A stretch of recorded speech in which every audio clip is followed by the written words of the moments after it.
બહુ સુંદર મહોત્સવ આપણે ત્યાં અત્યાર સુધી મોટે ભાગે સંપદાના સંસ્થાપકો હોય, અવતારી પુરુષો હોય, મહાપુરુષો હોય, એમની સ્મૃતિમાં તો મહોત્સવ થતા જોયા છે. પણ એક તપસ્વી સંતની સ્મૃતિમાં મહોત્સવ અને એનું આયોજન કરીને અમારા માધવ પ્રદાસજી મહારાજશ્રીએ એક બહુ જ સમાજ પર પરોપકારનું કાર્ય કર્યું છે. પરોપકારનું કાર્ય એટલા માટે કહું છું કે આજકાલ અમારી નવી પેઢીના જીવનના આદર્શ કોણ? મોટે ભાગે તો જોઈએ ત્યારે કોઈ તો ક્રિકેટર હોય, કોઈ એક્ટર હોય, પણ જીવનના આદર્શ સંતો હોવા જોઈએ. પણ એ ક્યારે બને? જ્યારે સંત વિશે સમાજ જાણે કે કયા કયા સંત મહાપુરુષોએ સમાજ માટે શું શું પ્રદાન કર્યું છે. અને એ સંતોના સ્વભાવ, સંતોના સદાચરણ, સંતોના વ્યવહાર કે જેને કારણે સમાજ ટકી રહ્યો છે, રાષ્ટ્ર ટકી રહ્યો છે, એ વાતને જનસમાજ સુધી પહોંચાડવા માટે આવા મહોત્સવ બહુ જ પરમ આવશ્યક છે. અને એના માટે મહાદેવ પ્રદાસ સ્વામી મહારાજને જેટલા સાધુવાદ આપીએ એટલા ઓછા છે. હમણાં આપણા પરમાદરણીય જૂના પીઠાધીશ્વર સ્વામી મહારાજ જે કહેતા હતા કે હવે આખી દુનિયાને ભારત માર્ગદર્શન કરશે, અને એ વાત બહુ સાચી છે. થોડા સમય પહેલાં મેં સાંભળ્યું હતું કોઈ મુસ્લિમ રાષ્ટ્રના અધ્યક્ષે એવું કહ્યું હતું કે આ વિશ્વમાં શાંતિ જોઈએ તો હિન્દુ ફિલોસોફીને જીવનમાં લાવવી પડશે. અને આ હિન્દુ ફિલોસોફીને સાચવવાનું કામ કોણે કર્યું છે? તો એ કાર્ય અમારા મહાપુરુષોએ, સંતોએ કર્યું છે. તમે જુઓ, સંત પ્રણાલિકા માત્ર ને માત્ર હિન્દુ સંસ્કૃતિમાં છે. જે સમાજને માર્ગદર્શન કરે છે કેવા હોવા જોઈએ? તો નિર્લેપ, તપસ્વી, ત્યાગી. અને નિર્લેપ, તપસ્વી, ત્યાગી, સદાચારી સંત જ હોઈ શકે, કારણ કે એમને કોઈ સ્વાર્થ નથી, એમના પોતાનો અંગત કોઈ સ્વાર્થ નથી. અને એ સમાજને કંઈ આપી શકે. અને આજે હું તો કહું, મારા સંત સમાજનો એક એવો સરસ યુગ ચાલે છે.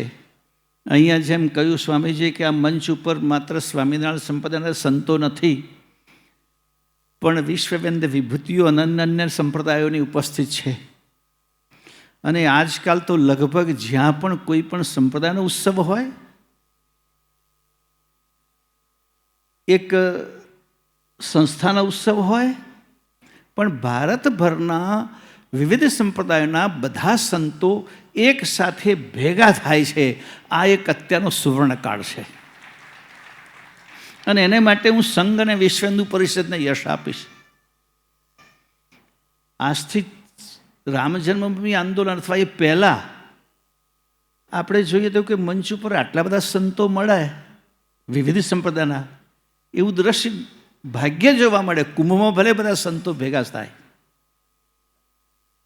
પણ કોઈ પણ સંપ્રદાયના ઉત્સવમાં પણ સંતો અને સંતોના પ્રત્યે જે એકબીજા પ્રત્યેની આત્મીયતા, આદર, સન્માન, સ્નેહ એ જે ઊભો થયો છે, એ અવારનવાર સંત સંમેલનો, પરિષદો દ્વારા જે આયોજિત થયા, અને એમાં અમે બધા એકબીજાથી પરિચિત થયા. ને તો પહેલી વાત, ક્યાં જઈશું, જ્યાં જઈશું તો કેવું હશે, આ બધા મનમાં પ્રશ્નો હતા. અને બધા જ સંતો, અને સ્વામીજીની એક વાત મને બહુ સરસ લાગી, માધવ પ્રદાસજી મહારાજશ્રીએ, કે અત્યારે વિવાદ નહીં પણ સંવાદની જરૂરત છે. અને થોડા સમય પહેલાં જે દુર્ઘટના બની હતી એનો આછો ઉલ્લેખ સ્વામીજી એમના પ્રવચનમાં કર્યો, સંકેત માત્ર. અને અમારી અખિલ ભારતીય સંત સમિતિ તો આ દેશના લગભગ 125 સંપ્રદાયનું નેતૃત્વ કરે છે, જેમાં વિવિધ પ્રકારના ભારતભરના 125થી વધુ સંપ્રદાયો. અને સ્વાભાવિક છે કે અલગ અલગ, આપણે એવું નથી હિન્દુ ધર્મ કે જે મુસ્લિમો માટે એક જ કુરાન, કે ખ્રિસ્તીઓ માટે એક જ બાઇબલ. અહીં તો અનેક પ્રકારની વૈવિધ્યતા છે. અને વૈવિધ્યતા હોય એટલે થોડા મતાંતર પણ હોય.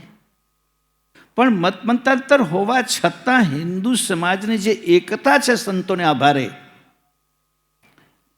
એકબીજાના સંપ્રદાયના લોકો ભેગા થાય છે. એક ગામમાં અલગ અલગ સંપ્રદાયના લોકો હોય તો એક જ કૂવે પાણી ભરે છે. એમના અંતિમ સંસ્કાર પણ એક જ સ્મશાન ઘાટમાં થાય છે.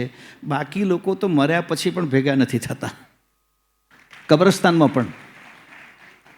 જ્યારે હિન્દુ સમાજની આ સ્થિતિ છે.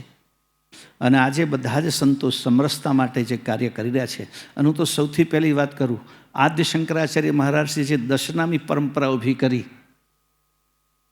સ્વામીજી ખાસ એ પરંપરાના વાહક છે, એટલે મારી ભૂલ થતી હોય તો જણાવજો.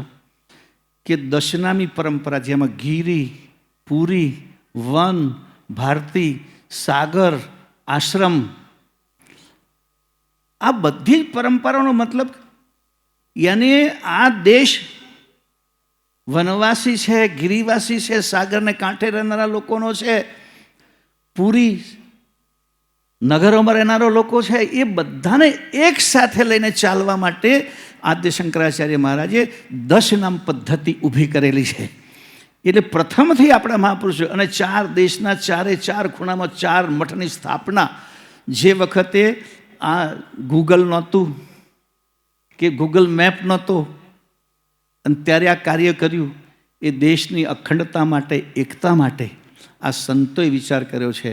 અને સંતો એટલા માટે વિચાર કર્યો છે કે ત્યાગી પરંપરા છે, એમનો કોઈ પોતાનો વ્યક્તિગત સ્વાર્થ નથી, એ વિશ્વને મારો પરિવાર માનીને ચાલે છે.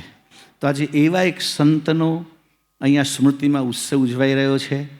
ખરેખર આપણે બધાએ એ સંતના સદચરિત્રને સાંભળી અને જીવનમાંથી પ્રેરણા લઈ, એમના જીવનમાંથી પ્રેરણા લઈ અને આપણા જીવનને એવું બનાવવા માટે પ્રયત્નશીલ બનવું જોઈએ. મને લાગે છે આ મહોત્સવનો તો સાર્થક અર્થ એ જ હશે કે આ મહાપુરુષના જીવનમાંથી આપણે પણ એવા બની અને એક સદવ્યક્તિ, સદવ્યવહારવાળા વ્યક્તિ, સદગ્રસ્ત બનીએ. અને ગુરુ મહારાજ આપ સૌને એ પ્રેરણા આપે, એ શક્તિ આપે, એવી અભ્યર્થના સાથે હું મારી વાણીને અહીંયા વિરામ આપું છું. સત કેવલ સાહેબ, જય સ્વામિનારાયણ.